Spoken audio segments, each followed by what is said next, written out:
Hello, girl gang. Okay, so I wanted to respond on a Loom video just so I could give you a little bit more context.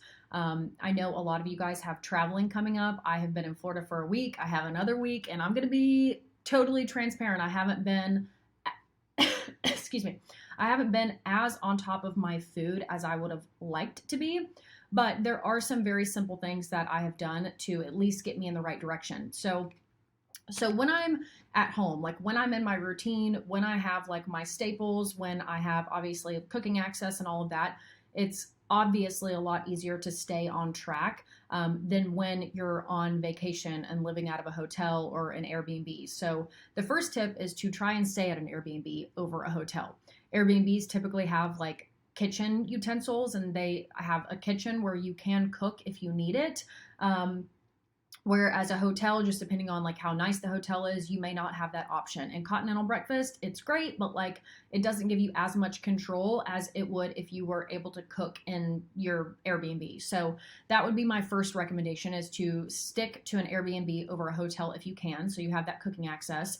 And then I think about my meals and how I kind of navigate my day with anchors, and then I have some flexibility. So my anchors would be like my breakfast, lunch, and dinner. I know I'm going to be eating at least 3 square meals a day, whereas when I'm home, I usually have closer to like 4 or 5, because I enjoy having smaller meals. When I'm out, you know you're going to be more social. There's probably going to be some alcohol involved every now and again. Or you and the family are just going to be spending more time eating out than cooking in, which is totally a-okay. But when you think about the number of times you eat throughout the day, when you're eating out, typically it's going to be higher volume of food. The meals are going to be bigger than when you're preparing them yourself.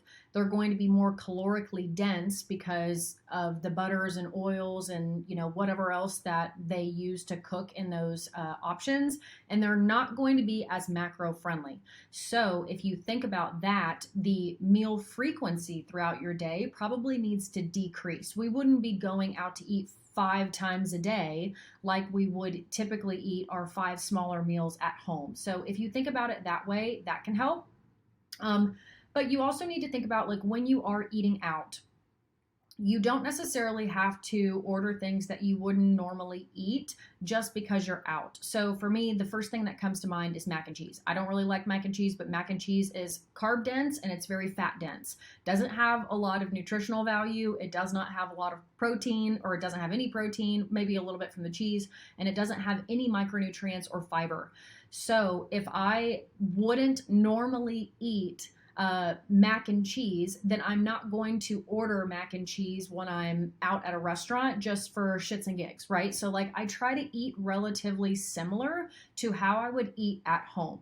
So for me, if I go out to breakfast, maybe I will have an egg white omelet instead of when I normally eat at home, I'll do like 2 whole eggs, 2 egg whites. I'll add some micronutrients and stuff in there. So because I know the restaurant is likely going to cook with higher fat and higher butter, which is or oil, which is higher fat, then maybe I will skip the extra fat that comes with a whole egg, and I will just stick to my egg white omelet.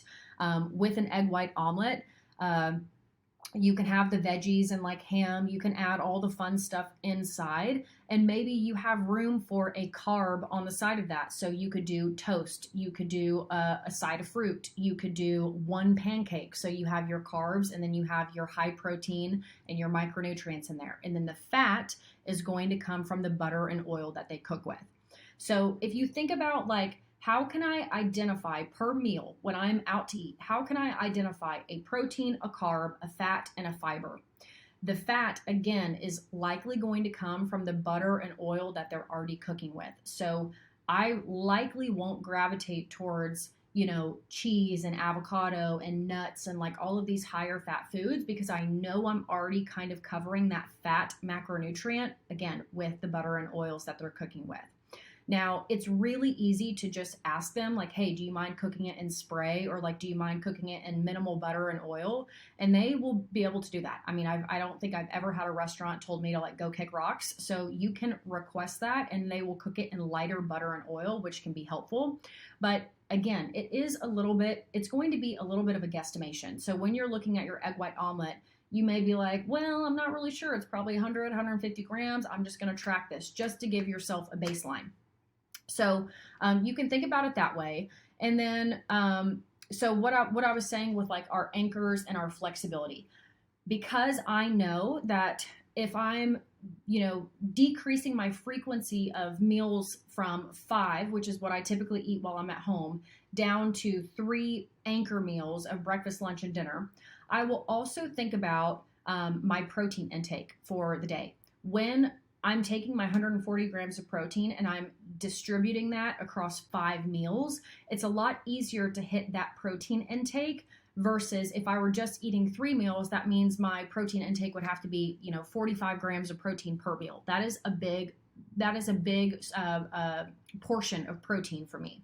So that flexibility, or those like kind of things that I add in to help supplement that protein, are things like meat sticks.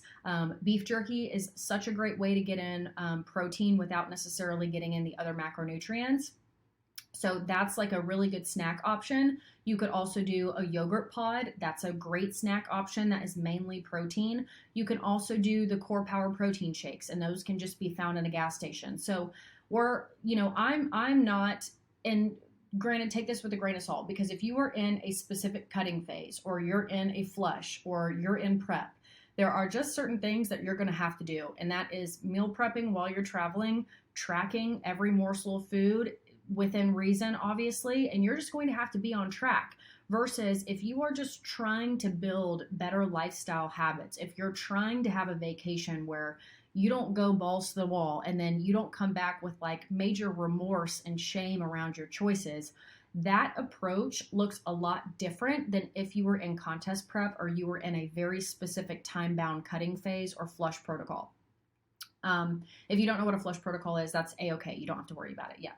But it's just, it's a little bit different. So if you think about, you don't have to overly track and know for certain what your macros are per meal, but can you go into your meals out, which would be breakfast, lunch, and dinner typically? If you can cook your own breakfast because y'all are at an Airbnb, or because you are, happy with your choices at a continental breakfast or something, if you have the ability and the control to cook breakfast, that already gets you one step ahead. You know that you can control that, and you can front load your protein, you can incorporate some micronutrients, and you can kind of set your day up for success with that meal.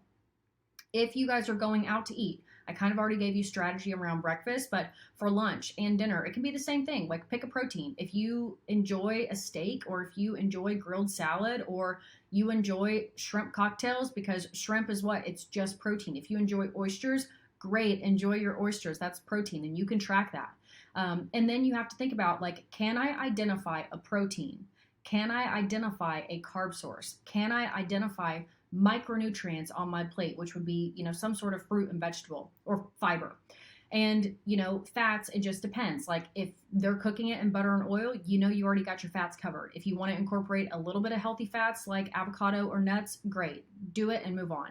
So think about more structure and strategy going into breakfast, lunch, and dinner. Of course, have your maybe 2 snacks. You have a protein shake one day, you have meat stick the other day, you have beef jerky, you have maybe a couple hard-boiled eggs or something like that, a yogurt pod, something like that, to kind of supplement in between breakfast, lunch, and dinner. That structure and strategy will take you guys so far. You don't have to be perfect on your macros.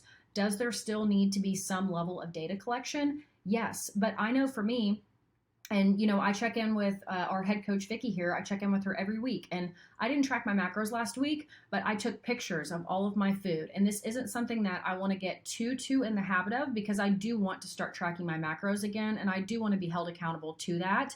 But I also know what I learn from tracking macros, and what I'm able to like look at food wise and be like, yep, that's around 30 grams of carbs, or like, yep, that's around 4 ounces of chicken. Once you have the tool of tracking macros really ingrained, you're then able to take that into a more intuitive type vacation, and you're able to make really smart decisions with, again, that structure and strategy in place. So what I've been doing is I've been taking pictures of my meals throughout the day. And then I will go back and I will track that based on my photos. That's not the best way to do it, but again, it's getting me in the habit of like actually taking a look at my food and analyzing and kind of reflecting on my efforts throughout the day. Like if I go back and track and I see, dang, Hannah, you only got an 80 grams of protein, then I know that maybe I need to front load my day tomorrow with a little bit more protein. Maybe I need to slam 2 scoops of protein first thing in the morning when I wake up, just so I'm already getting ahead throughout the day. So again, even if you aren't tracking macros like to the gram every single day, take some structure and strategy into your meals. Have those anchors, then have the flexibility that kind of supplements within that. And I promise you guys will be much better off than you maybe give yourself credit for. Another thing that we can talk about is alcohol, because I've been drinking, okay? I've been drinking since I've been in Florida. We had drinks on Thursday. I think we had drinks on Friday. We went out on Saturday. I think I had one skinny marg on Sunday, and then today is Monday, and I was like, holy crap, my face needs a break. I was very inflamed this morning. So if you know that alcohol, that is a carb, that is a sugar. So as we're identifying these protein, carbs, fats, fiber, it's not that I want you guys to get in the habit of saying like, okay, well, I want to drink, so I'm not going to eat carbs. Okay, well, I want to eat out, so I'm not going to pick a fat. I don't want us to be in this habit of like trading off kind of like these negative behaviors like drinking for like more positive ones.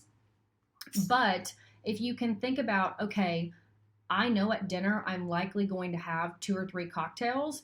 How can I again bring some strategy into this meal and maybe do like a grilled chicken salad where it is a little bit lower carb, it's still prepared by someone else, which is nice, right? You can afford maybe a couple bites of an appetizer or something like that, which is probably going to be a slew of protein, carbs, fats, fiber, and hyper palatable stuff.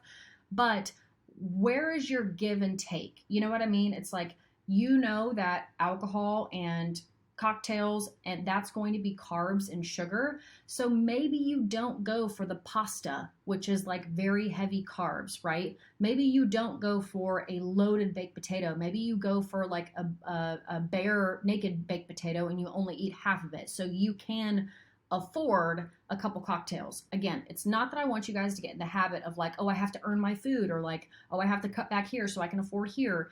But if you can take some of that just intentionality into how you're going about your day, it can massively help you, even if we don't have all the data that we need. So I hope this helps, guys. If you guys have any questions, any thoughts, comments, concerns, hopes, fears, dreams, encouragement that you want to give me on this video, please let me know. And I look forward to connecting with all of y'all. And for the ones that are going on the trip, have a good freaking time. I hope you guys have a blast.